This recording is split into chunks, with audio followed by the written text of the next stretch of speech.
नमस्कार. मराठवाडा मित्रमंडळ वाणिज्य महाविद्यालयाच्या वतीने जागतिक ब्रेल दिन आपण साजरा करतोय.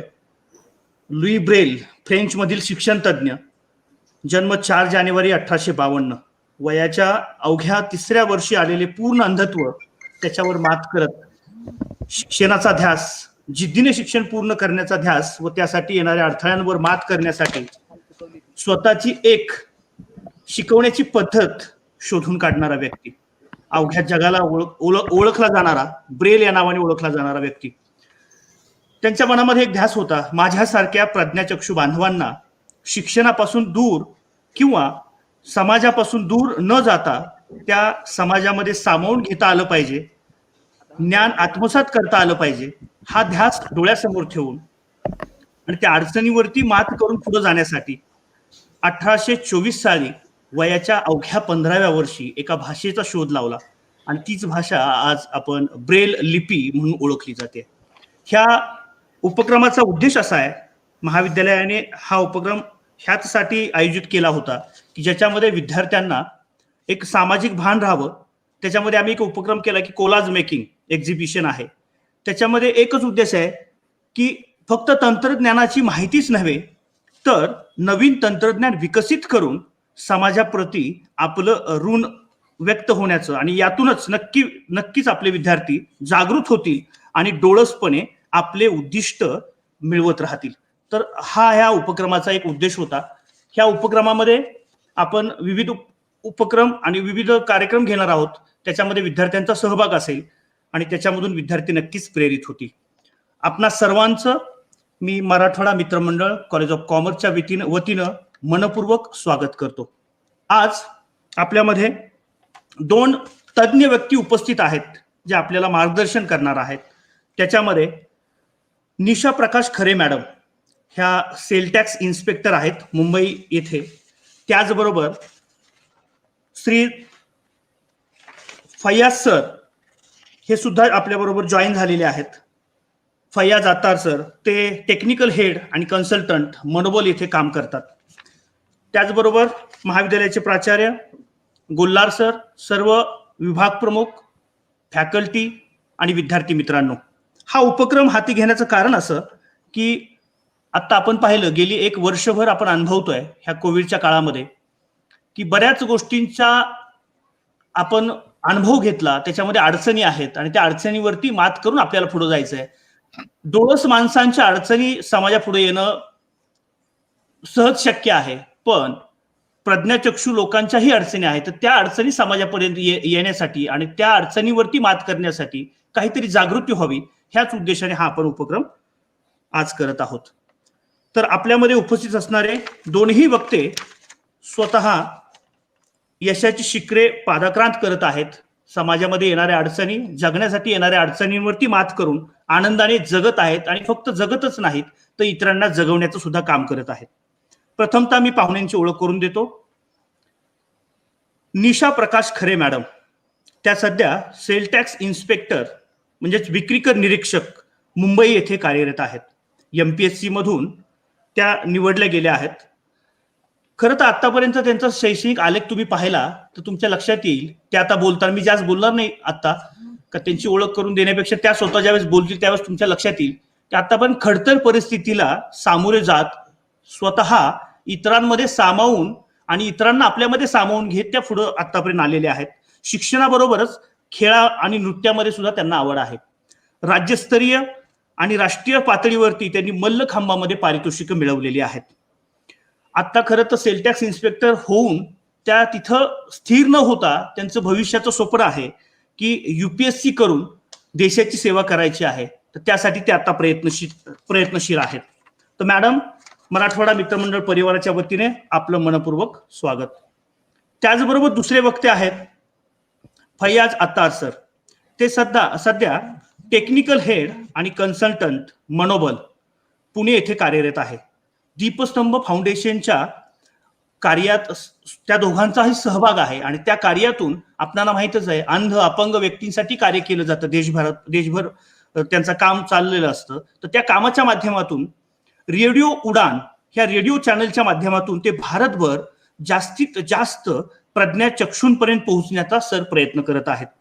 सरांनी आतापर्यंत शेकडो विद्यार्थ्यांना UPSC आणि MPSCचे ऑनलाईन मार्गदर्शन केलेलं आहे. खरं तर कोविडच्या काळामध्ये आपण म्हटलो घरामध्ये बसून आपण राहिलो, खरं तर कोविडच्या काळाची संधी ओळखून त्यांनी ऑनलाईन प्रशिक्षण देऊन जास्तीत जास्त लोकांपर्यंत पोहोचण्याचा प्रयत्न केलेला आहे. खरं तर सरांची ओळख त्यांच्या ग्रुपमध्ये अशी करून दिली जाते, सतत कार्यरत राहणे आणि सतत कार्यरत असणारा व्यक्ती, अशी सरांची ओळख आहे. खरं तर वयाच्या दुसऱ्या महिन्यात पालकांना समजले की सर अंध आहेत. त्यानंतर पालकांनी त्यांना सपोर्ट केला. म्हणजे कुठल्याही पालकांना वाटत असतं की आपल्या मुलांनी बागडावं, खेळावे आणि पुढे जावं आणि आयुष्यामध्ये काहीतरी करिअर करून पुढे घडावं, आणि ते घडत असताना पालकांची साथ खूप महत्वाची आहे. आणि अशा सिच्युएशनमध्ये पालकांना काही गोष्टी समजल्या, त्यानंतर पालकांनी खंबीर राहून त्यांच्या पाठीशी पुढे जाऊन त्यांचं ग्रॅज्युएशन, पोस्ट ग्रॅज्युएशन हे कम्प्लीट केलं. तिथंच न थांबता सरांनी समाजाप्रती आपलं देणं आपण लागतो हे ओळखून समाजासाठी सामाजिक कार्य करायला सुरुवात केली. त्यानंतर सरांना संगीतामध्ये सुद्धा आवड आहे. म्हणजे मला इथं उल्लेख करायला आवडेल की सरांना गायन आणि त्याचबरोबर सर बासरी खूप उत्तम वाजवतात. सरांनी बंगलोर इथं नुकतंच प्रज्ञाचक्षूंसाठीचं ट्रेनरसाठीचं ट्रेनिंग हे प्रशिक्षण कार्यक्रम पूर्ण केलेला आहे. तिथे इतकी उत्तमाची नोकरी त्यांना कंपनीमध्ये मिळाली होती, तर ती सोडून आपल्या मातीमध्ये, ज्या मातीमध्ये आपण घडलो त्या मातीमधल्या लोकांना आपली गरज आहे ओळखून ते पुन्हा महाराष्ट्रामध्ये आले आणि महाराष्ट्रामध्ये येऊन ते पुन्हा दीपस्तंभ फाउंडेशनच्या माध्यमातून आता समाजाची सेवा करत आहेत. तर असे दोन वक्ते, मी तुमच्यामध्ये जास्त वेळ घेत नाही, दोन वक्ते आज आपल्याला लाभलेत. त्या दोघांचं मराठवाडा मित्रमंडळ परिवाराच्या वतीनं मी मनपूर्वक स्वागत करतो आणि प्राचार्यांना विनंती करतो की त्यांनी मनोगत व्यक्त करावं.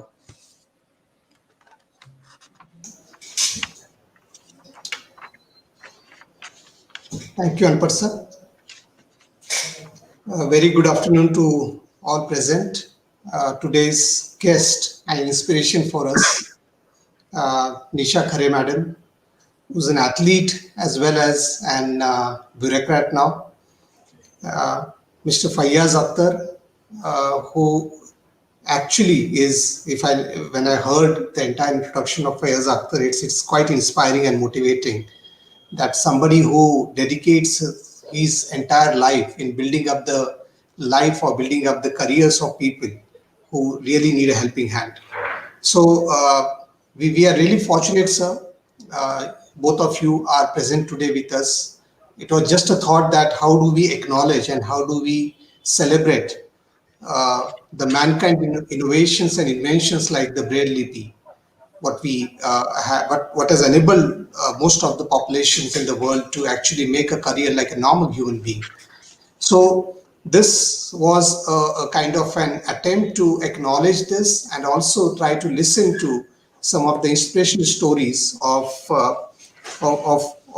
the people around. The thing is that why is it that we have made a very specific attempt to acknowledge this is for a very simple reason. If I look at it in the context of how do we as a culture we have evolved, how do we as a culture we have originated, and speaking more of the South Asian cultures, so we always are philanthropic. We were philanthropic. We were good at offerings. We were good at givings. What US celebrates, the Giving Day and all those were a kind of integral part of our culture. And from that culture we have evolved. And perhaps with that culture so much there imbibed in our philosophy, we have always tried to be empathetic. We have always tried to be understanding towards each other.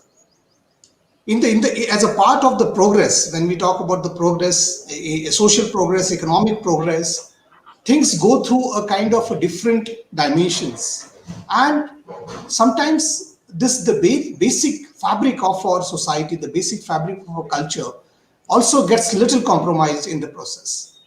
So the reason why we thought like having a program of this nature, trying to understand the every possible companionships that are there, that are having their own stories, that are living a kind of a normal life, and So sensitize our students, more important to sensitize our young generations, sensitize all of us for that matter.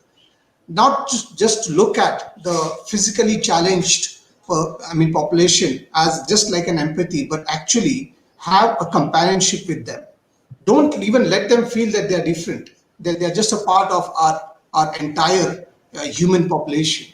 And this particular attitude or this particular sensitization is very much required in today's society. As I said, we had this culture of companionship, but somewhere we in the process we have compromised on it, and it's time now we bring that humanity, we bring that kindness into everyone's heart, so that people are in the process, they offer love, they offer kindness to each and every, irrespective of what the person belongs to, whether it's a caste, creed, physically challenged, irrespective of all those kind of categories. So this would be the right occasion, we thought. This would be the right opportunity to listen to the people and actually sensitize ourselves and the way we look at life, the way we always have grievances towards life, always in the sense, in most of the cases, every person in his own capacity, instead of looking at what he or she has, we try to crib out what we don't have. And in the process, we actually lose the life. We lose the charm of life, rather. So we most of the time we consider life as taken for granted, and we start actually discounting things which are right there in front of you. So imagine just for a second that you're left only with 1 month of life, and look at the perspective how you actually look towards your daily routines, look towards how do you treat your people, how you treat your near and dear ones. It will suddenly go for a change. You'd like to actually be good with people. You'd like to be called good by people. So in that context, why don't we really reorient ourselves in that context that we are 1 month or 1 year or even 10, 50, 20 years? Why don't we have that kind of life to actually give and to actually spread as much as kindness and happiness that we could possibly do? And perhaps this particular occasion will reiterate and will try to reinforce the thought process into us. So thank you so much for joining us today, sir. Thank you so much for joining today, madam. And we are eager to listen to you and take inspirations and try to look at life more positively, because those stories would actually help us in reorient ourselves into the way we pursue life in the context what we are living today. Thank you so much. धन्यवाद sir. धन्यवाद sir. मी आता निशा मॅडमला विनंती करतो की त्यांनी आमच्या विद्यार्थ्यांना मार्गदर्शन करावं. निशा खरे मॅडम.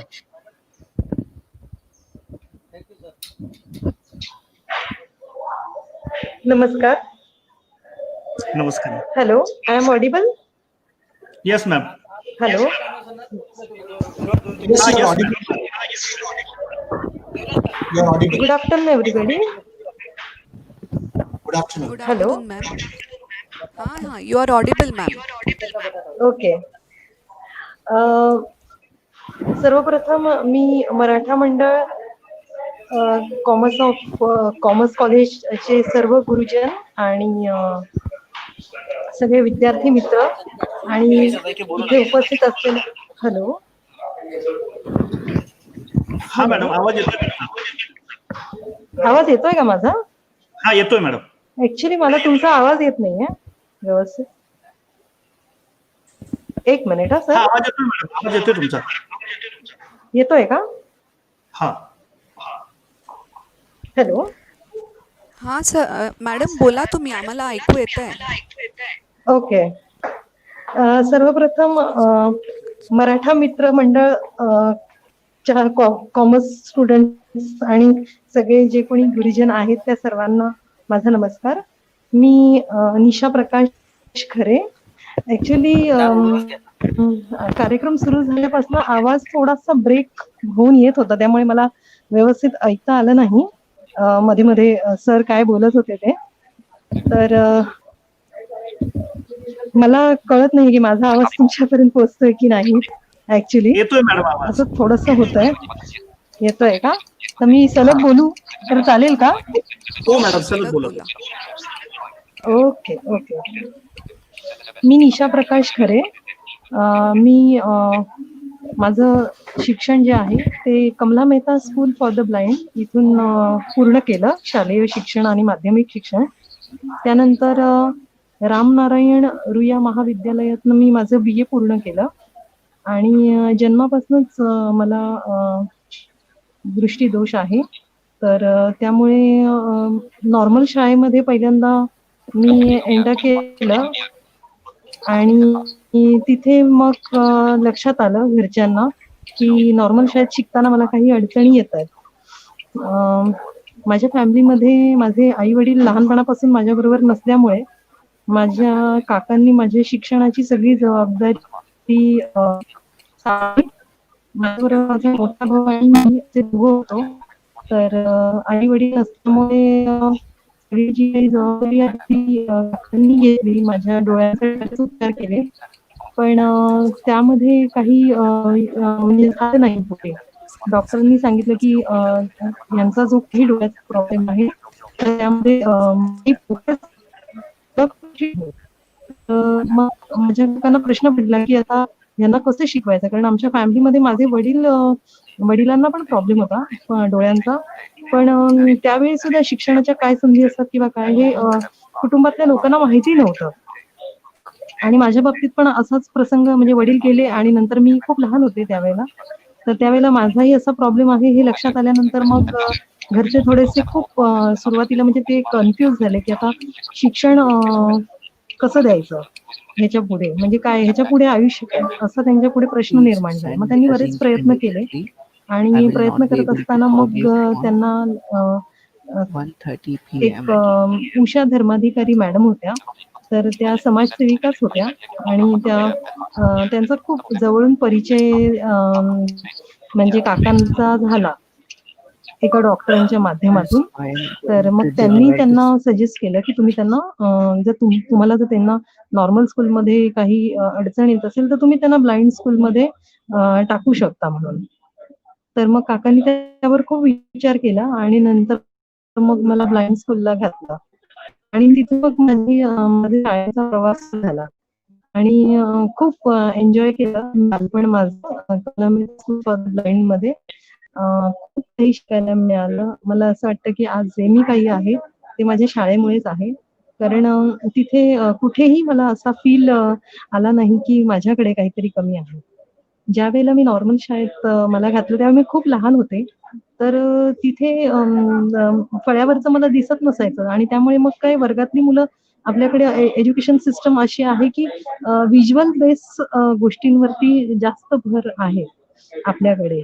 तर त्यामुळे होतं काय की जेव्हा आमच्यासारखे व्हिज्युअली चॅलेंज्ड व्यक्ती किंवा मुलं जेव्हा शाळेत जातात तेव्हा मुळात शिक्षकांना माहिती नसतं की आम्हाला कसं शिकवायचं. म्हणजे हा एक खूप मोठा म्हणजे एक बॅरियर आहे.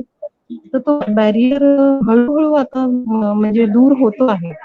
ही एक आपल्यासाठी एक जमेची बाजू म्हणता येईल आपल्याला.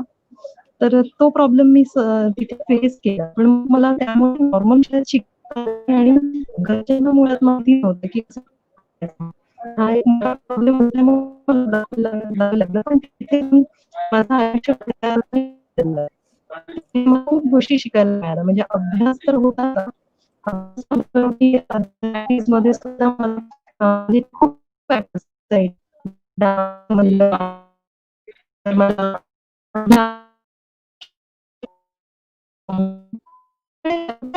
म्हणजे जायचे. सगळ्या गोष्टी ते आम्हाला होत्या. आपल्याकडे म्हणजे कमी आहे. उलट असं तिथे एक आमचं म्हणजे एक विचार मिळाला तिथे की आपल्याकडे काय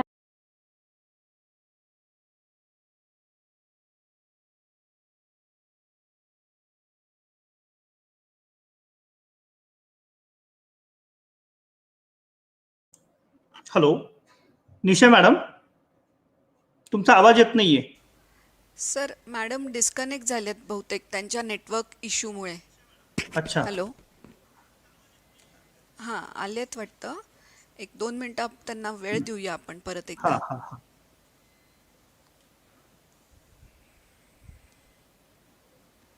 खूप आणि तिथे नंतर 10वी पर्यंत म्हणजे तिथे ती शाळा ऍक्च्युली 7वी पर्यंतच आहे.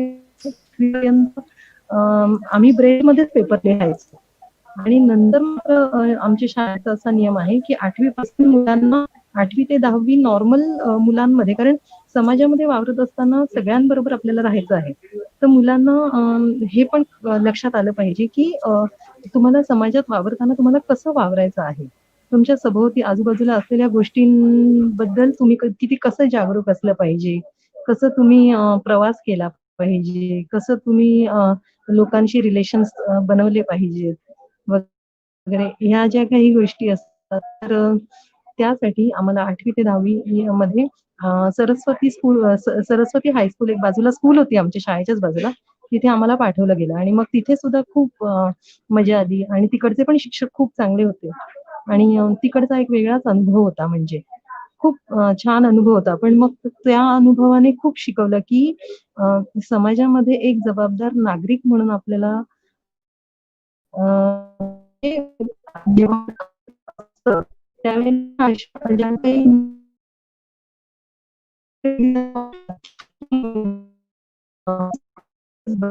शाळेमध्ये जायचं असं सगळ्यांना वाटत होतं. पण आता प्रवास झाल्यानंतर लक्षात येतं की आमच्यासाठी किती विचारपूर्वक ह्या सगळ्या गोष्टींचं नियोजन केलं गेलं की मला माझ्यामध्ये नॉर्मल वावरता यासाठी शाळेने आम्हाला काळजी आपल्या खूप कमी होत असावा कदाचित. त्याबद्दल मला शाळेबद्दल म्हणजे मी नेहमी की जे खूप मोठं योगदान आहे माझ्या निर्णयामध्ये. तर हे मी कधीच विसरू शकत नाही. त्यानंतर रुईया महाविद्यालयात माझं ग्रॅज्युएशन पूर्ण केलं आणि शिंदे सर जरा फोन घ्याल का थोडासा इथे जरा एक कार्यक्रम सुद्धा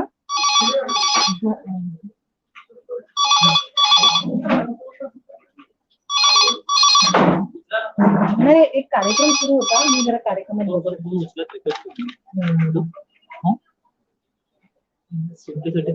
माझ्यासाठी. हॅलो नरेश, मी जरा नंतर बोलते, जरा एक कार्यक्रम सुरू आहे ना. हो करते थोड्या वेळाने. हो हो ओके. Hello sorry. हॅलो ठीक आहे मॅडम, बोला. हा ऑफिसमध्ये आहे त्यामुळे जरा डिस्टर्बन्स आहे. तर मी सांगत होते तुम्हाला माझ्या प्रवासाबद्दल. तर रामनारायण रुईया महाविद्यालयात ग्रॅज्युएशन कंप्लीट केलं आणि नंतर मग नोकरीची अत्यंत आवश्यकता होती कारण मला लवकरात लवकर इंडिपेंडेंट व्हायचं होतं. तर मग अशी बोलताना उल्लेख झाला की मी MPSC थ्रू STI झाले. तर असं नाही झालं. ऍक्च्युली मी ग्रॅज्युएशन नंतर जे काही फॉर्म निघत होते सगळ्या लोकांसाठी जे काही वेकेन्सीजचे फॉर्म निघत होते ते मी भरत होते. आणि त्यावेळेला असं होतं की 2006 मध्ये विशेष भरती होती. तर त्यावेळी फॉर्म निघत होते आणि मी भरत होते. कारण मला असं वाटत होतं की आता आपण आपल्या इंडिपेंडेंट होणं खूप गरजेचं आहे. मी कॉलेजपासूनच म्हणजे मला असं वाटत होतं की आपण आपले आता खर्च आपण आपला केला पाहिजे. माझा शिक्षणाचा वगैरे सगळा खर्च मीच करायला सुरुवात केली.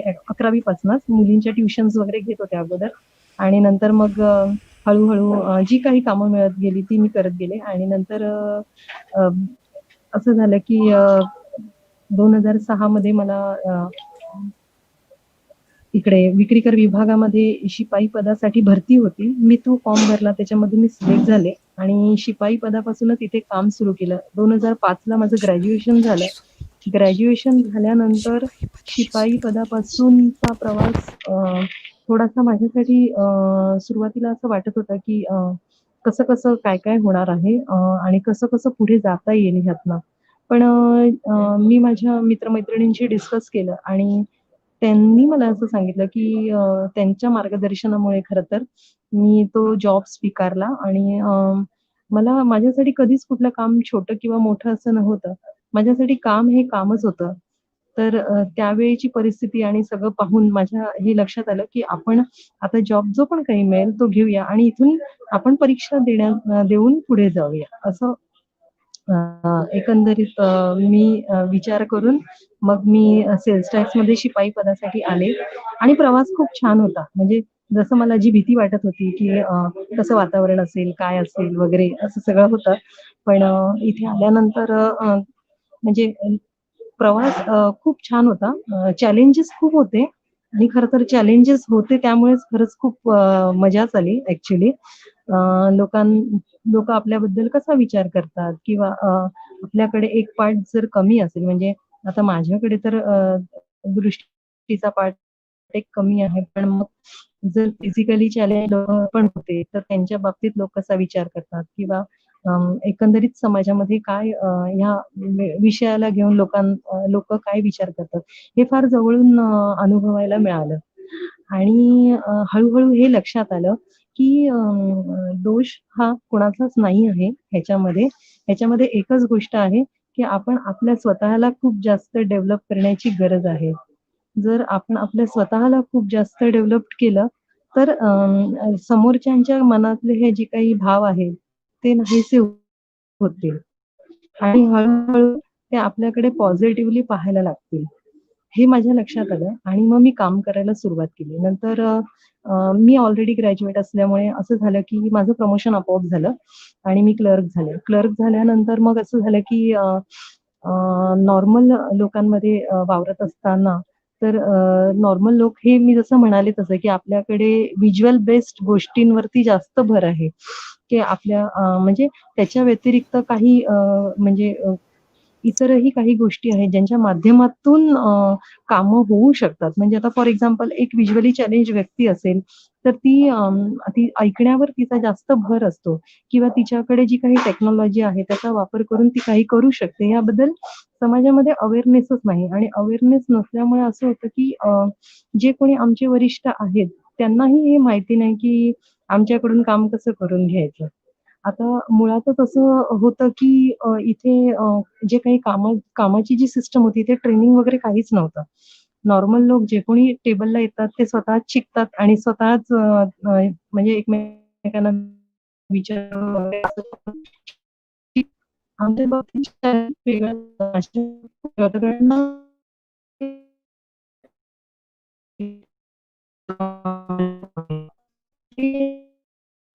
असताना असं झालं, की इथे टेक्नॉलॉजी अवेलेबल नव्हती. इथे गोष्टी एक्सेसिव्ह त्या माझ्यासाठी आणि एक्सप्लोर करण्यासाठी खूप त्रास झाला मला सुरुवातीला. मग सुरुवातीला ते मला बसवून ठेवायला लागले. मला कामच देत नव्हते. मग मला असं वाटलं, की आपण ह्या 8 तासाच्या नोकरीमध्ये बसून काय करणार? मग मी खूप वेट केला आणि माझ्या लेव्हलवरती जे काही माझ्या वरिष्ठांना सांगायचं होतं, ते मी त्यांना सांगितलं. पण त्यांचाही नाईलाज होता कारण आमच्याकडे टेक्नॉलॉजीच इकडे अवेलेबल नव्हती. आता टेक्नॉलॉजीचा जर विचार केला तर आम्ही स्क्रीन रीडर्स वापरतो. स्क्रीन रीडर्स वापरून आम्ही सगळे पीसी वगैरे हँडल करतो. तर ह्याबद्दल मला वाटतं माहीत आहे लोकांना, पण फार कमी माहीत आहे. कारण मला तसाच अनुभव आला. कारण लोकांना जेव्हा मी ह्या गोष्टी सांगायच्या, तर त्यांना माहितीच नसायच्या. आणि मी त्यांना काही असं सांगायला गेले, की मी हे काम करू शकते, तर त्यांचा पहिल्यांदा त्या गोष्टीवर विश्वासच बसायचा नाही, असं सगळं. तर अ, अ, हा सगळा प्रवास करत असताना माझ्या लक्षात आलं, की आपण पोहोचलं पाहिजे. अ, ह्या गोष्टी पोहोचवल्या पाहिजे. आपण स्वतःला इम्प्रूव्ह करायला पाहिजे. मग मी डिपार्टमेंटचा अभ्यास सुरू केला. मी विक्रीकर विभागामध्ये 2006 ला लागले. तेव्हापासून मग हळू तर ओळख झालेलीच होती. पण क्लर्क झाल्यानंतर असं झालं, की काय जबाबदाऱ्या असतात क्लर्क म्हणून किंवा अजून पुढच्या पोस्टवर गेलं तर काय जबाबदाऱ्या असतात. ह्या सगळ्या गोष्टी मी समजून घेण्याचा प्रयत्न केला. ही सिस्टम पूर्ण अभ्यासाचा प्रयत्न केला आणि मग त्यामध्ये मला लक्षात आलं, की करण्यासारखी खूप कामं आहेत. आज लायबिलिटी म्हणून आपल्याला गव्हर्नमेंटमध्ये घेतलं, पण आपण असेट म्हणूनच इथे काम करायला पाहिजे. हे मला लक्षात आलं आणि आपण असेट कसं होऊ शकू इथे, तर त्याच्यासाठी आधी आपल्याकडे सगळी इन्फॉर्मेशन याबद्दलची आणि सगळा अभ्यास असला पाहिजे, तरच हे होऊ शकतं. मग मी सगळी माहिती गोळा केली डिपार्टमेंटची आणि मी कमिशनरांना एक पत्र लिहिलं. त्यांना सांगितलं, की "सर इकडे जे काही तुम्ही मला काम दिलेलं आहे, तर त्या कामामध्ये मला अशा काही अडचणी आहेत. तर तुम्ही जर मला जर ह्याच्यामध्ये काही मदत करू शकलात, तर मला माझं काम खूप चांगल्या प्रकारे करता" आणि त्यांचा खूप पॉझिटिव्ह रिस्पॉन्स आला त्यासाठी. आणि त्यांनी मग मला एका हेल्प डेस्क विभागामध्ये सुरुवातीला दिलं आणि माझं काम तिकडे खूप छान झालं. कमिशनरांनी स्वतः ॲप्रिशिएट केलं आणि मला म्हणजे माझ्या कामाला त्यांनी खूप ॲप्रिशिएट केल्यानंतर मला म्हणजे ऑफिसचा एक म्हणजे बक्षीस पण मिळालं छान त्याच्यासाठी, की तुम्ही एक छान एम्प्लॉयी आहात आणि तुम्ही छान काम करू शकता याबद्दलचं. त्यामुळे नंतर मग खूप कॉन्फिडन्स वाढला माझा त्याच्यामुळे. आणि असा प्रवास सुरू होताना आता मी परीक्षा देत विभागाची आता मी इथे सेल्स टॅक्स इन्स्पेक्टर म्हणून काम करते आहे. इथे अजूनही तरीसुद्धा ॲक्सेसिबल गोष्टी नाहीच आहेत. पण जे काही आहे त्याच्या माध्यमातून मी माझं काम उत्तमरित्या करण्याचा प्रयत्न करते आहे. फक्त प्रॉब्लेम हा होतो आहे, की एकटी असल्यामुळे थोडंसं काय होतं त्या गोष्टीला जेवढं प्राधान्य दिलं गेलं पाहिजे, ते इथे दिलं जात नाही. थोडी उदासीनता म्हणता येईल. आपल्याकडे स्टेट गव्हर्नमेंट आणि सेंट्रल गव्हर्नमेंटमध्ये हे असतं. आता माझ्या बऱ्याचशा मैत्रिणी किंवा माझे बरेचसे मित्र बँकांमध्ये वगैरे काम करतात. त्या तुलनेमध्ये इथे थोडासा प्रॉब्लेम आहे. तर काही हरकत नाही. प्रॉब्लेम सगळीकडेच असतात आणि त्या प्रॉब्लेमला सोल्युशन्स पण सगळीकडे असतातच. फक्त ते आपल्याला शोधायचे असतात. तर ते मी शोधतेच आहे आणि त्यात मी यशस्वी होणार याबद्दल मला काही शंका वाटत नाही. आणि मला असं वाटतं, की आपल्यानंतर येणारी जी काही लोकं आहेत, जर कोणाला असा काही प्रॉब्लेम असेल, तर त्यांचं काही अडू नये. तर यासाठी आपण काम करायलाच पाहिजे आणि त्यासाठी लुई ब्रेल दिनानिमित्त आज आपण सगळे इथे एकत्र भेटलो आहोत. तर त्यांच्याच प्रेरणेने मी असं म्हणेन, की एका एका गरीब कुटुंबात, चर्मकार कुटुंबात ते जन्माला आले आणि त्यांच्या आयुष्यात सर्वदूर अंधाराचे साम्राज्य असताना त्यांनी स्वयंप्रकाशातून स्वतःला प्रकाशित तर केलंच, पण जगालाही त्यांनी प्रकाश दिला. नुसतंच ब्लाइंड व्यक्तींसाठी त्यांनी कार्य केलं असं मला वाटत नाही. तर ते आपल्या सगळ्यांसाठीच प्रेरणा आहेत, असं मला वाटतं. तर शेवटी मी फक्त एवढंच म्हणेन, की कुठल्याही गोष्टीची सुरुवात करायची असेल, तर ही आपण आपल्या स्वतःपासून करावी लागते नेहमी. तर त्यासाठी मला असं वाटतं, की समाजामध्ये अवेअरनेस होण्यासाठी सुरुवात मला माझ्यापासून करायला पाहिजे. तर ती मी केलेली आहे आणि त्याला गती देण्याचं काम हे माझ्याकडून झालं पाहिजे. तर ते मी करणार आहे. तर शेवटी फक्त रवींद्र जैन यांच्या 4 ओळी आठवतात, त्या तुमच्याशी शेअर करू इच्छिते आणि थांबवू इच्छिते. चांद तारों के जो खुद हो मोहताज, चांद तारों के जो खुद हो मोहताज, भीख न मांगो उन उजालों की। चांद तारों के जो खुद हो मोहताज, भीख न मांगो उन उजालों की। बंद आंखों से ऐसे काम करो कि आंख खुल जाए आंख वालों की। धन्यवाद. अगदी अगदी अप्रतिम मॅडम. म्हणजे आम्हाला शब्दच नाही इतके आभार मानायला. इतकं उत्तम तुम्ही सांगितलं. खरंच आम्ही मोटिवेट झालो. कारण मला तुमचं ते वाक्य खूप आवडलं मॅडम, की स्वतःला जास्त डेव्हलप करायचं. त्याच्यामध्ये तुम्ही म्हणता काय नाही ह्यापेक्षा मी काय करू शकते हे खूप महत्वाचं आहे. आणि तेच खरं जगण्यासाठी उपयुक्त आहे. जगामध्ये खूप काही गोष्टी आहेत. सर्वच लोक सर्वच गोष्टी करतात. पण खरं महत्वाच्या गोष्टी ज्या आहेत ती इतरांना प्रकाश द्यायचा आणि आपण स्वतः प्रकाशवान व्हायचं, त्याबरोबर इतरांना प्रकाश द्यायचा. हे वाक्य खूप आपलं महत्वाचं होतं. धन्यवाद मॅडम. आपण आमच्या विद्यार्थ्यांशी संवाद साधला. इथून पुढेही आपण कनेक्ट राहू. नक्कीच याच्या पुढे काही आपण समजा भेटता आलं आपल्याला कोविड नंतर तर आपण भेटण्याचा प्रयत्न करू. यानंतर मी फयाज सरांना विनंती करतो की त्यांनी आमच्या विद्यार्थ्यांना मार्गदर्शन करावं. Fayaz sir. All right. So माझा आवाज येतो तिकडे? हो हो. ओके. छोटं करा. All right. सो मला असं वाटतं की इतर जिथून कुठून सुद्धा आवाज येतोय तर मला वाटतं त्या पार्टिसिपंट्सनी म्यूटवर गेलात तर बरं होईल, कारण मग मला इथे बोलता व्यवस्थित येईल. So it's humble request to all of you. सगळ्यात प्रथम मी खूप खूप धन्यवाद देईन मराठवाडा मित्रमंडळ कॉलेज ऑफ कॉमर्स यांच्या सगळ्याच पूर्ण स्टाफला, आदरणीय प्रिन्सिपल सर असतील आणि आपले जे प्राचार्य आहेत तेच म्हणजे आदरणीय प्रिन्सिपल सर आहेत आपले, तर त्यांना प्लस माझे जे काही म्हणजे खरं म्हणजे माझ्यातला आणि आपल्या MMCC कॉलेजमधला दुवा असं आपण ज्याला म्हणू या क्षणी, ते संदीप अनपट सर. कारण त्यांच्यामुळे आम्हाला इथे बोलायला मिळालं आणि आमचे काही विचार मांडण्याची संधी आम्हाला त्यांनी आणि आमच्या संस्थेचे प्राध्यापक आहेत यजुर्वेंद्र महाजन सर, या दोघांनी बेसिकली आपणा सगळ्यांना कनेक्ट करण्याचं काम केलं, आपल्या सगळ्यांना जोडण्याचं काम केलं. तर त्यासाठी त्या दोघांचेही धन्यवाद. आणि मी मुख्यतः आज 2-3 विषयांवरती बोलणार आहे. त्यातलं पहिलं मी लुई बद्दलची थोडीशी माहिती सांगेन आणि त्यानंतर माझा जो वैयक्तिक प्रवास आहे आयुष्यातला तो थोडक्यात कथन करीन आणि नंतर ना काही उपयुक्त गोष्टी आहेत. मला वाटतं सगळेच इथे जवळजवळ टेक्निकल बॅकग्राऊंडचे स्टुडंट्स आहेत असा माझा अंदाज आहे. नसतील तर मला वाटतं काही असतील त्यातले सुद्धा.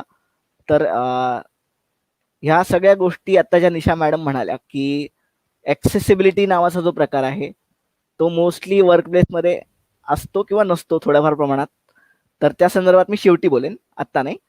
तर आपण ज्यासाठी इथं जमलो आहोत ती लुई ब्रेल जयंती काल सगळ्या देशभरात साजरी केली गेली, इवन सगळ्या पूर्ण दुनियाभरात साजरी केली गेली. Entire world had the Louis Braille day yesterday itself.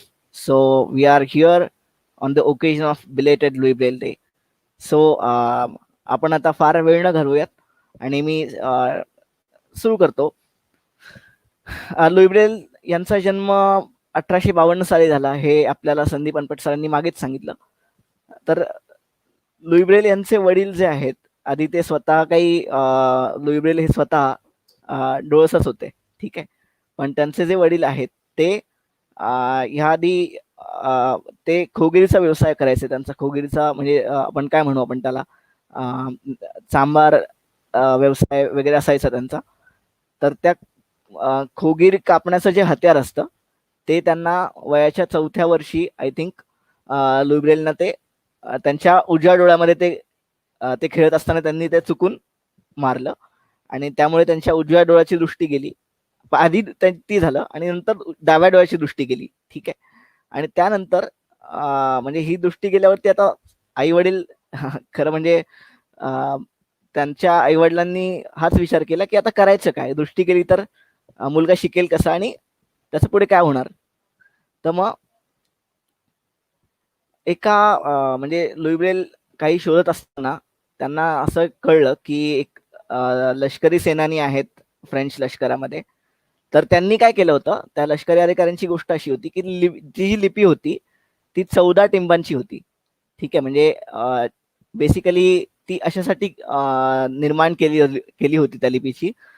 त्या लिपीची जी निर्मिती होती ती यासाठीच केली गेली होती की युद्धाच्या काळाच्या दरम्यान जे काही गुप्त संदेश असतील ते वाचण्याचं काम हे अगदी म्हणजे खूप सोपं व्हावं ह्यासाठी, आणि न पाहता केवळ स्पर्शाने तो मजकूर वाचता यावा यासाठी तो लष्करी हेतू साध्य करण्यासाठी लिपी तयार केली गेलेली होती, ठीक आहे.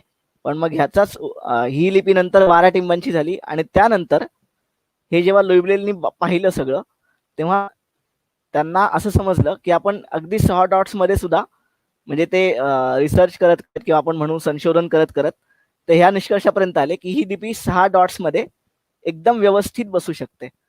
आणि आज अतिशय सांगायला अभिमान वाटतो किंवा असं म्हणूयात की अत्यंत हे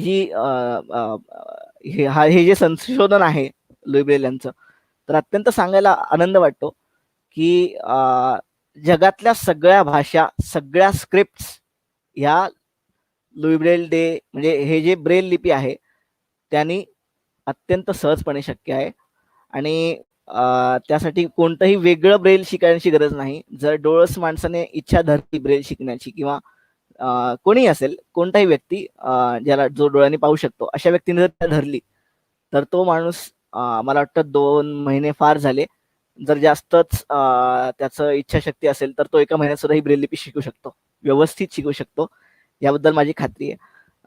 मुळात हे सांगण्याचं कारण असं होतं, की ज्या जयंतीसाठी आपण इथं जमलो आहोत, ते मुळात ते नेमकं कोण होते हे फार लोकांना माहीतही नसतं. ठीक आहे. तर I am extremely sorry, but I have taken this opportunity to discover all his journey. So आपण पुढे जाऊयात आता. तसं मला आत्ता म्हणजे मी आता माझ्या पर्सनल ह्याच्याकडे येणार आहे. माझा जो पर्सनल आयुष्यातला जो माझा वैयक्तिक प्रवास आहे, त्याच्याकडे येणार आहे. तर बेसिकली माझा जन्म नगरमध्ये झाला. नगरमध्ये शेवगाव म्हणून एक तालुका आहे आमचा. तर शेवगाव जवळच एक आमच्याच तालुक्यातलं गाव आहे अमरापूर. तिथे माझा जन्म झाला. आणि वयाच्या, म्हणजे जसं सर म्हणाले, की दुसऱ्या महिन्यामध्ये साधारण पालकांना कळलं की मी अंध आहे. कारण एक प्रयोग त्यांनी असा केला होता माझ्यावरती, की माझ्या डोळ्यासमोर त्यांनी काहीतरी धरलं. ठीक आहे. आणि माझी एक बहीण होती, ती सुद्धा माझ्यापेक्षा थोडीशी मोठी होती. आणि तिच्या डोळ्यासमोर धरल्यावरती ती ते धरायची, म्हणजे ती व्यवस्थित त्याला रिस्पॉन्ड करायची किंवा त्याच्याकडे बघायची ऍटलिस्ट. पण मी मात्र असं करत नव्हतो.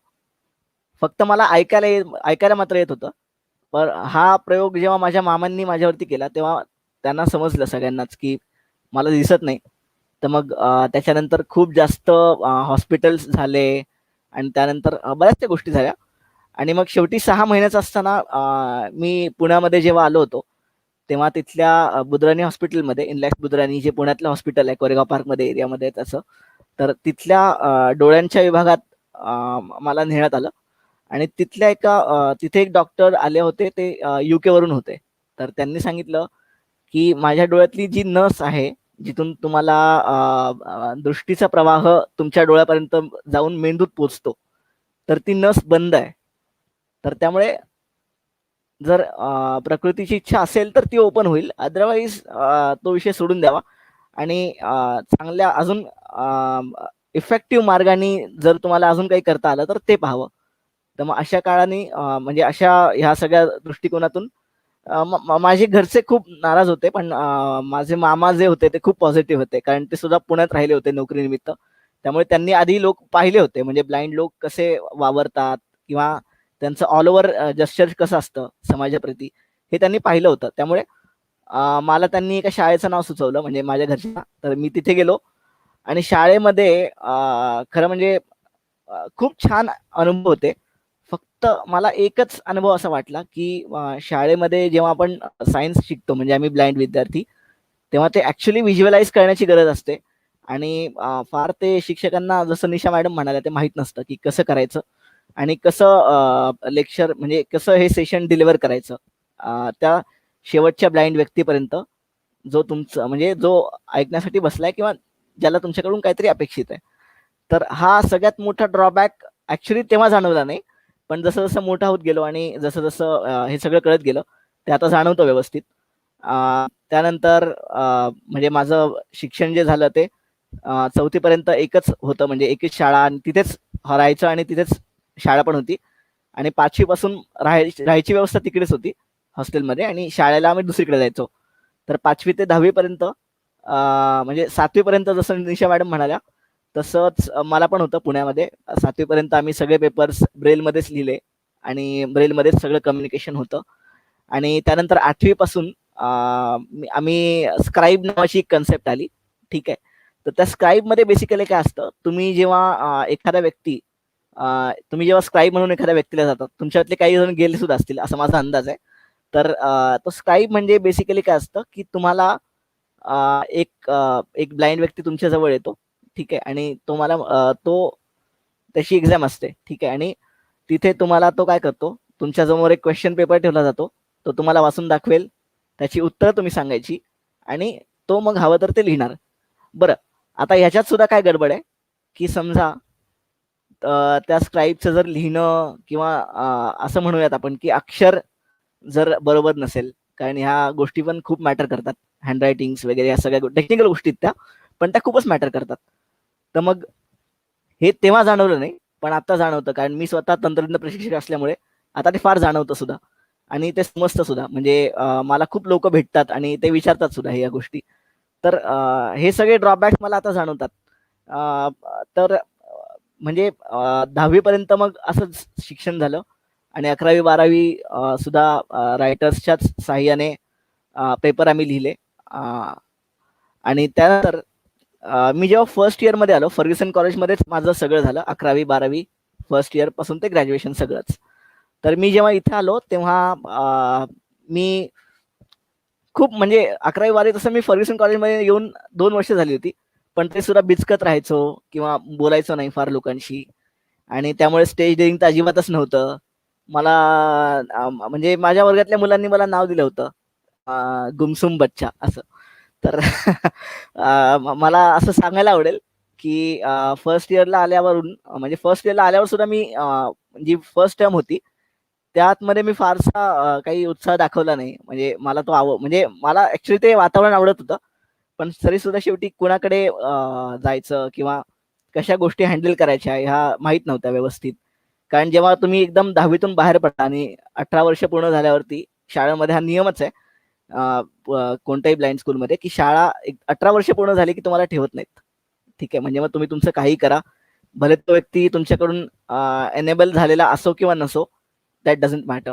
आणि हे खूप वाईट अशा प्रकारचं काय म्हणू आपण त्याला, म्हणजे जिथे त्याला तुमची गरज असते तिथेच ते लोक म्हणजे नाईलाजाने हा नियम आहे तर ते पाळावं लागतं आणि अशा गोष्टींना साधारणतः इलाज नसतो.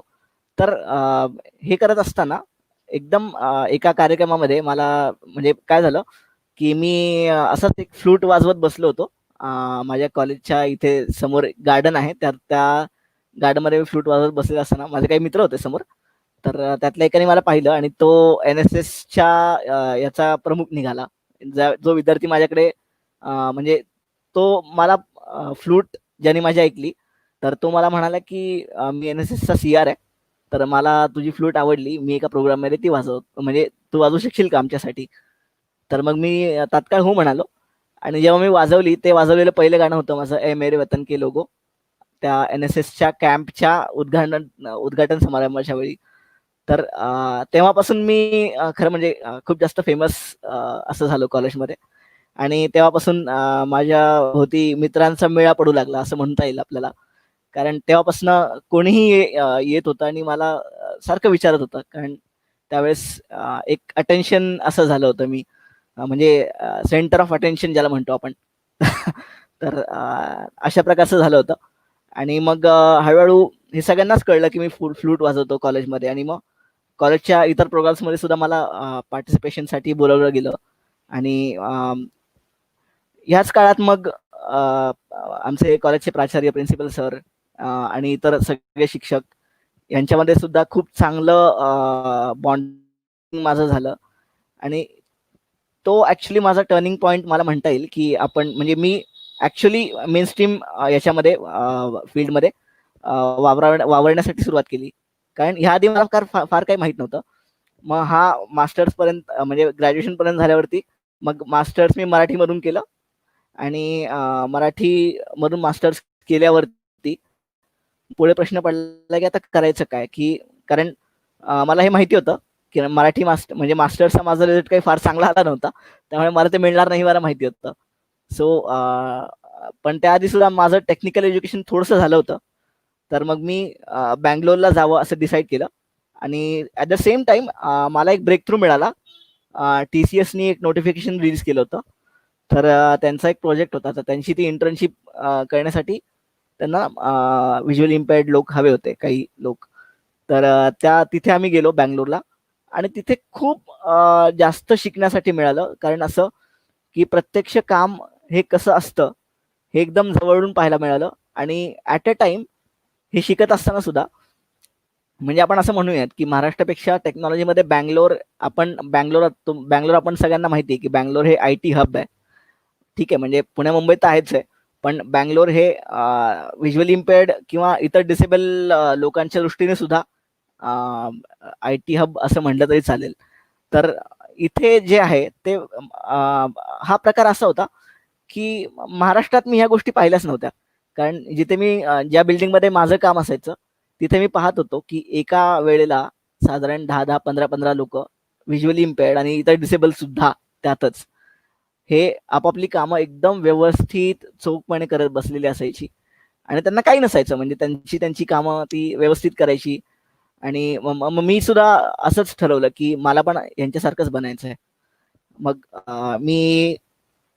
मग मी काय केलं, मला असं होतं तर मी टेक्निकल एज्युकेशनमध्ये थोडं माहिती काढली की याच्यात मला अजून काही करता येईल. माझं बेसिक तर आधी झालंच होतं. तर मग ॲडव्हान्स्ड ॲप्लिकेशन्स आणि थोडंसं कोडिंग हे सुद्धा मी शिकलो तिथेच असताना बँगलोरमध्ये. आणि कोडिंग मग मला आता HTML, CSS, जावा आणि SQL ह्या 4 लँग्वेजेस येतात कोडिंगमध्ये. तर ह्या शिकत असताना ॲक्च्युली म्हणजे आपण ज्या साईट्स आणि ह्या सगळ्या गोष्टी पाहतो त्या ॲक्च्युली बनवल्या कशा जातात याचा मला अत्यंत चांगला एक्सपिरियन्स मिळाला बाय हँड. आणि बरं, आता हे झाल्यावरती सगळ्यात मोठा प्रश्न असा आला की ठीक आहे, म्हणजे आता तर जॉब सुद्धा इथेच मिळेल, पण ॲक्च्युली मला तिथलं जे खाणं होतं मला फार ते आवडलं नाही. म्हणजे कारण तुम्ही जेव्हा बँगलोरला जाल किंवा तुमच्यातलं कोणी बँगलोरमधलं असेल किंवा त्या साऊथ साईडचं जर कोणी असेल तिथलं, तर त्यांना माहिती आहे की तिथे फक्त राईस आणि ह्या सगळ्या गोष्टी फार जास्त खातात म्हणजे तिथले लोक. तर मला तोच एक प्रॉब्लेम होता. अदरवाईज मी तिथे राहिलो सुद्धा असतो कदाचित. आणि जर तसं झालं असतं तर कदाचित आज आपली भेट झाली नसती. सो त्यासाठी सुद्धा पुन्हा एकदा मीच माझे धन्यवाद देतो. सो हे झाल्यावरती मला तिथे एक जॉब पण चालून आला. तर पण मला इथे असं समजलं यजुवेंद्र महाजन सरांकडून की आपल्याला इथे टेक्निकल इन्स्ट्रक्टरची जरूरत आहे. तर तुम्ही असं त्यांनी मला आमच्या अजून एक फील्ड ऑफिसर होत्या त्यावेळी, मंजुश्री मॅडम, त्या अजून सुद्धा ते काम पाहतात. तर त्यांनी मला सांगितलं की अशी अशी जागा आहे आपल्याजवळ, तर तुम्ही याल का? मग मी असं सांगितलं त्यांना की मी येईल एका पायावर तर. तर मग मी आलो. मग इंटरव्ह्यू झाला. क्वेश्चन्स म्हणजे कन्सर्न क्वेरीज ह्या सगळ्या गोष्टी व्यवस्थित त्यांनी विचारल्या. टेक्निकल बॅकग्राऊंड कसं आहे ते चेक केलं आणि मग फायनली ऑगस्ट 2019 पासून मी काम सुरू केलं. 1 ऑगस्ट 2019 हा माझा पहिला दिवस होता ॲज अ टेक्निकल इन्स्ट्रक्टर म्हणून काम पाहण्याचा. आणि ह्या काळात सुद्धा मग मला खूप जास्त चांगले एक्सपिरियन्स आले. ते असं की टेक्निकली मुलांना ट्रेन कसं करायचं ह्याचा खूप चांगला अनुभव मला बँगलोरमध्ये आधीच आला होता. कारण 8 दिवस मी तिथले जे ट्रेनिंग सेशन्स होते, म्हणजे तिथले ट्रेनिंग सेशन्स कसे असतात किंवा ते लोक स्वतः कसे शिकवतात व्हिज्युअल इम्पेअर्ड लोकांना, हे मी खूप जवळून ऑब्झर्व केलं होतं. कारण आमचं ते कामच होतं. म्हणजे ऑडिटचं माझी जी इंटर्नशिप होती त्याच्यामध्ये मला ऑडिटचं सुद्धा काम होतं. तर ते मला 8 दिवस मिळालं होतं. तर मला खूप मला तो माणूस जेव्हा भेटला, म्हणजे त्याचं नाव संदेश होतं. संदेश आता ते HR आहेत तिथेच त्या याच्यामध्ये बँगलोरच्या त्या एनेबल इंडिया नावाची NGO आहे तिथे. तर त्यांनी मला असं सांगितलं होतं की तुम्ही ट्रेनर म्हणून का करत नाही? कारण मला इतरांपेक्षा तुमच्यात ते पोटेन्शियल्स जास्त दिसतात. तर मी असं विचारलं त्यांना की मला हे कसं जमणार? तर त्यांनी मला ज्या ज्या गोष्टी सांगितल्या त्या ऐकून माझे डोळे उघडले आणि फायनली मी हा विचार केला की ठीक आहे, जर मला ह्याच्यात फार नसेल मला इंटरेस्ट किंवा माझं जर इथे थांबणं नाही झालं, मला पॉसिबलच नाही झालं, तर मग मी ट्रेनर म्हणून दुसरीकडे जॉब पाहील असं मी ठरवलं. आणि फायनली मग मला इथनं कॉल आला आणि इथेच इंटरव्ह्यू झाला आणि पुण्यामध्ये मी माझं काम सुरू केलं. आता पुण्यामध्ये काम सुरू करत असताना आपल्याला खूप सारे एक्सपिरियन्स येतात. आता टेक्निकल ट्रेनिंग हे डोळ्यांनी पाहायची गोष्ट आहे किंवा हे डोळ्यांनीच करायची गोष्ट आहे, हे असं जी माणसं म्हणतात, खरं म्हणजे त्यांच्यासाठी हा ॲक्च्युली गैरसमज आहे. कारण याचा सगळ्यात महत्त्वाचा भाग असा की व्हिज्युअल इम्पेअर्ड लोकांसाठी किंवा डिसेबल लोकांसाठी त्यांचे डिव्हाइसेस असतात आणि व्हिज्युअल इम्पेअर्ड लोकांसाठी जर सॉफ्टवेअर्स असतात. ठीक आहे, मोबाईलमध्ये टॉकबॅक नावाचं एक सॉफ्टवेअर असतं. ते सगळ्या अँड्रॉइड फोनमध्ये असतं. पूर्ण जे काही तुम्ही अँड्रॉइड फोन्स घ्याल त्याच्यामध्ये ते असतं, फक्त ते ऍक्टिव्हेट करून वापरायची गरज असते. आपल्याला फार ते माहित नसतं, पण आम्हाला ते माहित पडलं कारण ते आमची गरज होती, त्यामुळे आम्हाला ते माहित झालं. आणि त्याच्यानंतर कम्प्युटरमध्ये जॉज आणि NVDA असं सॉफ्टवेअर असतं. Job access with speech, that is something which we call जॉज. आणि NVDA that is called non visual desktop access. हे फ्री सोर्स आहे NVDA, आणि जॉज जे आहे ते पेड लायसन्स व्हर्जन आहे. हे बेसिकली UK मध्ये तयार झालं असल्यामुळे ते पेड आहे, आणि आपल्याकडे आपल्याच लोकांनी ते तयार केलेलं असल्यामुळे ते एज्युकेशनल पर्पजसाठी फ्रीज दिलं जातं आणि त्याचा लोक खूप जास्त वापर करतात. आणि ह्याची एफिशियन्सी इतकी आहे की जसं समजा तुम्ही डोळस मंडळी बहुतेकदा काय करतो आपण की एखादं काम जर तुम्हाला करायचं असेल ते खूप स्पीडनी करायचं असेल तर तुम्ही पटपट पटपट पटपट टाईप करू शकता, ठीक आहे. पण व्हिज्युअली इम्पेअर्ड लोकांच्या केसमध्ये असं असतं की ह्या तुम्ही ज्या सॉफ्टवेअर ऐकता, ठीक आहे, म्हणजे जेव्हा सॉफ्टवेअरचा आवाज ऐकता तर त्याची स्पीड पण आपल्याला डिफाईन करता येते. तुम्हाला किती स्पीडने ते सॉफ्टवेअर ऐकायचं आहे हे सुद्धा आपल्याला डिफाईन करता येतं सेटिंग्समध्ये जाऊन, ठीक आहे. तर आत्ता म्हणजे काही लोक असतात एकदम इनिशियल स्टेजला असतात तेव्हा ते 5 किंवा 10च्या बिटवीन असं त्यांचा स्पीड असतो जे शिकत असतात, किंवा समजा विद्यार्थी असतील तर अशा इनिशियल स्टेजला त्यांना आम्ही तो स्पीड रेफर करतो, कारण त्यांना त्या गोष्टींची सवय व्हायला लागते. एकदा ते त्या सॉफ्टवेअरशी फॅमिलियर झाले की मग आपल्याला त्यांना त्यांच्या कन्व्हिनियंटनुसार आपण ते विद्यार्थी वापरतात सुद्धा. तर असं सगळं आणि सध्या आता माझा स्पीड जो आहे काम करण्याचा ॲक्च्युली स्पीड 100 पर्यंत वाढवता येते, पण मी आत्ता जे आहे 55 to 60च्या स्पीडने मी स्वतः काम करू शकतो.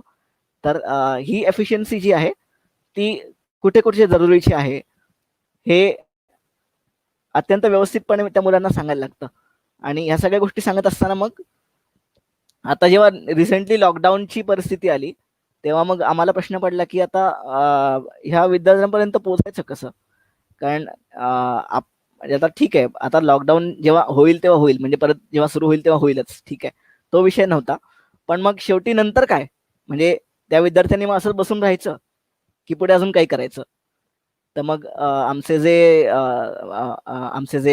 चेअरमॅन आहेत यशवेंद्र महाजन सर यांच्या सुपीक अशा डोक्यातून ती काय म्हणू आपण त्याला, म्हणजे त्यांच्याच मेंदूतून हे निघालं की शेवटी आपण ऑनलाईन एज्युकेशन सिस्टीम जी आहे ती अडॉप्ट करूयात.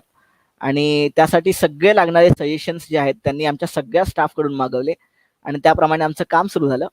आणि मग फायनली एक अत्यंत म्हणजे आमच्या डिसेबल कम्युनिटीमध्ये प्रिय असलेलं असं एक सोशल नेटवर्क आहे रेडिओ उडान. तो बेसिकली रेडिओ अख्ख्या इंडियामध्ये ऐकला जातो कुठे पण. त्याला जास्त करून डिसेबल लोक ऐकतात, कोणी ऐकू शकतं पण डिसेबल लोक जास्त ऐकतात. बेसिकली हे डिसेबल लोकांनी डिसेबल लोकांसाठी काढलेलं असं एक पहिलं ऑनलाईन रेडिओ स्टेशन आहे जे पूर्ण म्हणजे एशियामध्ये ऐकलं जातं. त्याला बाहेरचे देश पण ऐकू शकतात एशियामधले एक्सेप्ट टू इंडिया. तर अशा सगळ्या गोष्टींचा अत्यंत व्यवस्थित वापर करून आम्ही आमचं जे कोर्स मॉड्यूल आहे किंवा ज्या गोष्टी आहेत आम्ही ज्या करणार आहोत त्या लोकांसमोर ठेवल्या आणि त्या लोकांनी एक्सेप्ट सुद्धा केल्या. आणि आता आम्ही जवळजवळ 350 आमच्याकडे विद्यार्थी आहेत, 350 ते 400 विद्यार्थी जे आम्ही ऑनलाईन शिकवतो. आणि आता रिसेंटली कालपासूनच आम्ही जे आहे टेक्निकल एज्युकेशन सुद्धा आम्ही सुरू केलं. काल आमचा पहिला दिवस होता. तर या सगळ्या गोष्टी हे सांगण्याचं कारणच असं होतं की म्हणजे सगळ्यांना समजावं की ब्लाइंड व्यक्ती सुद्धा किती एफिशियंटली काम करू शकतात. हा मुळात सांगण्याचा उद्देश होता. आणि खरं म्हणजे काही गोष्टी मी सुद्धा दाखवल्या सुद्धा असत्या, पण आता ती मला वाटतं सोय कदाचित स्क्रीन शेअर करता आली तरी सुद्धा मला वाटतं ते माझं सॉफ्टवेअर, कारण ते ऐकवणंच जास्त गरजेचं आहे, ठीक आहे. तर मला वाटतं ते करता येणार नाही आपल्याला ह्यावेळी. पण आता मी येईल तिसऱ्या एका मुद्द्याकडे, ठीक आहे. म्हणजे जसं मी म्हटलं मागे की सगळेच विद्यार्थी जवळजवळ टेक्निकल बॅकग्राऊंडचे आहेत असं मला समजलं होतं काल. जर ते तसं नसेल तर आय डोंट थिंक सो, म्हणजे पण तसं असेलच ते, ठीक आहे, असं मी धरून चालतो. पण आता काय की एज्युकेशनल सिस्टीममध्ये सुद्धा आणि आपल्या म्हणजे ऑल ओव्हर पूर्ण जे एन्व्हायरमेंट आहे त्याच्यामध्ये सुद्धा आपल्याकडे काही ड्रॉबॅक्स आहेत. म्हणजे डिसेबल लोकांना, आता समजा जर एखादा व्यक्ती डिसेबल असेल, जर मला समजा डोळ्याने दिसत नसेल आणि मी जर एखादी वेबसाईट वापरत असेल आणि त्याच्यावरती काही इमेजेस असतील तर ते मला वाचता येत नाहीत किंवा त्याच्यातलं जे टेक्स्ट आहे ते मला वापरता येत नाही किंवा काही गोष्टी आम्हाला वापरता येत नाहीत आमच्या लिमिटेशन्समुळे. तर ह्या गोष्टींवरती कसं ओव्हरकम करता येईल त्या ह्याच्यातून ॲक्सेसिबिलिटी नावाचा एक ॲक्सेसिबिलिटी म्हणून एक कन्सेप्ट आजकाल खूप पाहायला मिळते. आणि म्हणजे ॲक्सेसिबिलिटी म्हणजे बेसिकली आपण ज्या गोष्टी वापरतो म्हणजे आपण सगळेच, ठीक आहे. पण त्याचं पहिले टार्गेटेड असतं, पहिलं टार्गेट हे असतं की डिसेबिलिटी सेक्टर पूर्ण आणि मग इतर सर्व सुद्धा. पण डिसेबिलिटी फक्त एवढी गोष्ट मात्र नक्की की ही कन्सेप्ट फक्त डिसेबल लोकांसाठी मर्यादित नाही आहे, ठीक आहे. ही कन्सेप्ट म्हणजे पूर्ण ह्युमन बिईंग जे आहे आपलं पूर्ण मानवजात आहे त्या सगळ्यांसाठीच ही कन्सेप्ट लागू पडते. तर फक्त एक उदाहरण द्यायचं झालं तर आपल्या एज्युकेशनल सिस्टीममध्ये वर्कप्लेसमध्ये म्हणा किंवा कुठेही आपल्याला गोष्टी व्यवस्थित हँडल करता येत नाही कारण आपल्याला काही लिमिटेशन्स असतात. तर ह्या लिमिटेशन्सवरती ओव्हरकम करण्यासाठी स्पेसिफिकली आता समजा आपण जर म्हणायला गेलं तर इमेजमध्ये काय असतं बेसिकली एखादं टेक्स्ट असतं बरोबर. आपण जेव्हा एखादा स्क्रीनशॉट करतो व्हॉट्सअपवरती शेअर करतो तर समोरच्या व्यक्तीला ते वाचता येत नसेल. समजा मला जर तुम्ही एखादा संदीप सरांनी मला जर एक स्क्रीनशॉट शेअर केला, ठीक आहे, आणि मला तो आता वाचायचा आहे तर मी काय करेन की मग ह्या सगळ्या म्हणजे या सगळ्या गोष्टींवरती ओव्हरकम करण्यासाठी बाहेरच्या देशातल्या काही अत्यंत कुशल प्रोग्रामर्सनी त्यांची एक व्यवस्थित टीम बनवली आणि ॲक्सेसिबिलिटी गाईडलाईन्स ज्या असतात म्हणजे वेबसाईट आणि ॲप्लिकेशनचं जे काही ॲक्सेसिबिलिटी स्टँडर्ड्स आहेत त्याचं डिझाईन केलं आणि ते फ्री सोर्स म्हणून वापरण्यासाठी अख्ख्या जगाला दिलं. ह्याच काही स्टँडर्ड्सचा वापर करून वेबसाईट्स आणि इतर सगळ्या गोष्टी ज्या आहेत त्या ॲक्सेसिबल होत आहेत. त्याला वेळ लागणार, अर्थात 100% वेळ लागणार, पण त्या वेगाने घडत आहेत. अत्यंत वेगाने ह्या गोष्टींमध्ये काय म्हणतोय आपण त्याला लाईक अत्यंत वेगाने ह्या गोष्टी होत आहेत. फक्त आपल्याकडे थोडासा अजून वेळ जाणार आहे. पण बाहेरच्या देशात ही जी काही इन्फ्रास्ट्रक्चर आहे हे अत्यंत खूप चांगल्या पद्धतीने डेव्हलप झालेलं आहे. तर आम्ही सांगत होतो, माझं उदाहरण देत होतो कारण हे एक्सेसिबल असणं एखाद्या गोष्टीचं म्हणजे काय ते असं की जेव्हा संदीप सर मला एखादा स्क्रीनशॉट शेअर करतील तेव्हा मला तो वाचता येणार नाही, ठीक आहे. म्हणजे डोळ्यांनी तो माणूस कोणीही पाहू शकेल, ठीक आहे, पण मला ते वाचता येणार नाही कारण मी व्हिज्युअल इम्पॅर्ड आहे. तर मी काय करेन, एक कीबो म्हणून थर्ड पार्टी ॲप आहे, ठीक आहे, किंवा एनव्हिजन AI सारखं एक ॲप आहे. तर त्याच्याशी मी हे इमेज शेअर केलं तर तो काय करतो, ते ॲप जे आहे ते एक स्कॅन करतं टेक्स्ट व्यवस्थित, ठीक आहे, आणि जो काही मजकूर असेल तो आपल्यासमोर ओपन करून ठेवतं आणि मग वाचा. केवढा मोठा आविष्कार आहे तंत्रज्ञानाचा आज. म्हणजे आपण असं म्हणू नये की सगळेच ह्यामुळे अनेबल झालेत, ठीक आहे, पण मोस्टली आपण ज्या काही गोष्टी आता समाजामध्ये पाहतो की वेगवेगळ्या स्तरावरती व्हिज्युअल इम्पेअर्ड लोक काम पाहतात किंवा काम करतायत सुद्धा, तर ते ह्या तंत्रज्ञानामुळेच बऱ्याच गोष्टी शक्य झाल्यात. आता ब्रेलचा तंत्रज्ञानाशी संबंध कसा जोडता येईल ते आपण जरा पाहूयात, ठीक आहे. तर आमचे प्राध्यापक आहेत संजय स्वतः 100% व्हिज्युअल इम्पेअर्ड आहेत. ILS सारख्या लॉ कॉलेजचे प्रिन्सिपल आहेत.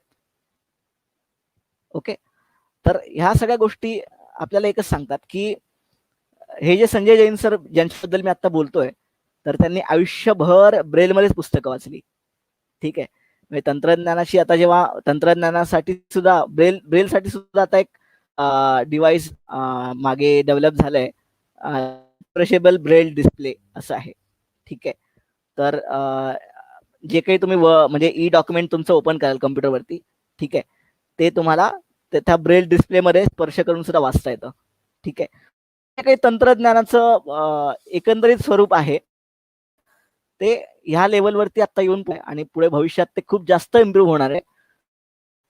फक्त माझी अशी इच्छा आहे की जे कोणी टेक्नॉलॉजीचे स्टुडंट्स असतील इथे, टेक्निकल ज्यांचं बॅकग्राऊंड असेल किंवा ज्यांचं कम्प्युटर BCA BCSचं बॅकग्राऊंड असेल, तर त्यांच्यासाठी मला वाटतं संदीप सरांकडे मी ती लिंक देऊन ठेवेल. ह्या त्या एक्सेसिबिलिटी नॉर्म्स आणि गाईडलाईन्स तुम्ही जरूर वाचाव्यात. आणि ते काही फार वेळ घेणार नाही. तुम्ही रोज 2 तास जरी दिलेत त्याला वाचायला, तुमच्या म्हणजे 2 किंवा 1 तास पण, तरी सुद्धा ते तुम्हाला समजून जाईल की एक्सेसिबिलिटी हा विषय काय आहे. खरं हे काय, हा ऍक्च्युली खूप मोठा विषय आहे आणि यावरती तेवढं प्रशस्त नाही आज. ठीक आहे. तर मला वाटतं हा विषय तुम्ही जरूर वाचावा. मी जी लिंक सरांना देईल नंतर त्यांच्या पर्सनल चॅटवरती, आणि सर मला वाटतं तुम्हाला फॉरवर्ड करतील, किंवा जर आत्ता सगळे पाहू शकत असतील तर मी चॅटमध्ये सुद्धा हे टाकू शकतो. मला वाटतं पण मी सरांनाच देईल ती. सो मला वाटतं येस, आय थिंक माझं जे काही होतं ते मी सगळं सांगून झालंय. तर अजून काही क्वेश्चन्स असतील, कन्सर्न अँड क्वेरीज असतील तर त्या जरूर विचारा, म्हणजे मी त्यांची उत्तरे देऊ शकेन. थँक्यू. हा, धन्यवाद सर. येस. तुम्ही नक्कीच आम्हाला योग्य मार्गदर्शन केलं आणि आम्ही प्रेरित झालो तुमच्या काम पाहून. आणि म्हणजे धन्यवाद. मला असं म्हणावं वाटतं की बाबा आपल्याकडे सर्व गोष्टी आहेत, पण त्या सर्व गोष्टी असताना आपण काय करतो, आणि जे एखादी व्यक्ती की ज्याच्याकडे काही गोष्टी नाहीत पण ती व्यक्ती काय करते. तर डोळस माणसाने डोळस होऊन आता आपल्याला स्वतःच आत्मपरीक्षण करणं गरजेचं आहे. तुमच्या बोलण्यावरून आम्हाला ते जाणवलं. एवढं सर्व गोष्टी आमच्याकडे असून सुद्धा आम्ही बऱ्याच गोष्टी करायचा ठेवतोय. त्या गोष्टी करणं गरजेचं आहे. तुम्ही ज्या गोष्टी करतात त्यांना आमच्या मनापासून शुभेच्छा सर. तुम्ही आज आमच्या विद्यार्थ्यांना वेळ दिलात, आणि नक्कीच काही टेक्निकल गोष्टी सुद्धा तुम्ही आम्हाला चॅलेंज म्हणून आमच्या समोर ठेवलीत. जे आता कम्प्युटर फील्डमध्ये करिअर करू इच्छितात विद्यार्थी, फॅकल्टी आहेत, ते भविष्यात नक्कीच तर त्या गोष्टींचा विचार करतील आणि त्याच्यावरती काम करायचा प्रयत्न करतील, जेणेकरून भविष्यामध्ये जे नवीन तंत्रज्ञान येणार आहे तर त्याच्यामध्ये आमचं योगदान नक्कीच असणार आहे. असे तुम्हाला मी आश्वासन देतो सर. सर, तुम्ही आलात आणि आमच्या विद्यार्थ्यांना मोटिवेट केलं, त्याबद्दल मी मराठवाडा मित्रमंडळ संस्थेच्या वतीने आपलं आभार मानतो. याच्यानंतर धन्यवाद. हा कार्यक्रम संपतोय. तर मी वोट ऑफ थँक्ससाठी प्राध्यापिका निधी सातवलेकर यांना विनंती करतो. धन्यवाद सर. नमस्कार.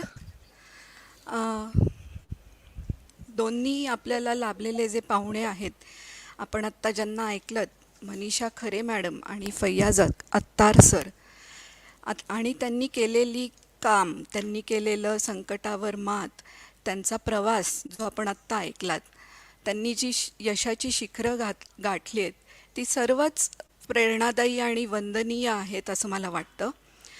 मॅडमचं मला एक भावलेलं आत्ताचं वाक्य होतं, चॅलेंजेस आहेत म्हणजे मज्जाच आहे. मॅडम, खरोखरच जेव्हा तुम्ही असं म्हणता की चॅलेंजेस आहेत म्हणजे मजा आहे, तर खरंच हे आम्ही घेण्यासारखं आहे. आम्ही छोट्याशा कारणावरनं पण खट्टू होतो, तर नक्कीच हे तुमचं वाक्य आम्ही लक्षात घेऊ. फैयाज सरांनी सांगितलं की ते गुमशुम बच्चा होते, पण सर, गुमशुम बच्चापासून उत्तम बासरी वादक आणि एक सॉफ्टवेअर प्रोफेशनल, सगळे स्किल्स येणारा व्यक्ती म्हणून आज तुम्ही एक सक्सेसफुल करिअर जेव्हा घडवलं आहेत, ते नक्कीच प्रेरणादायी आहे आमच्या विद्यार्थ्यांना, आम्हालासुद्धा.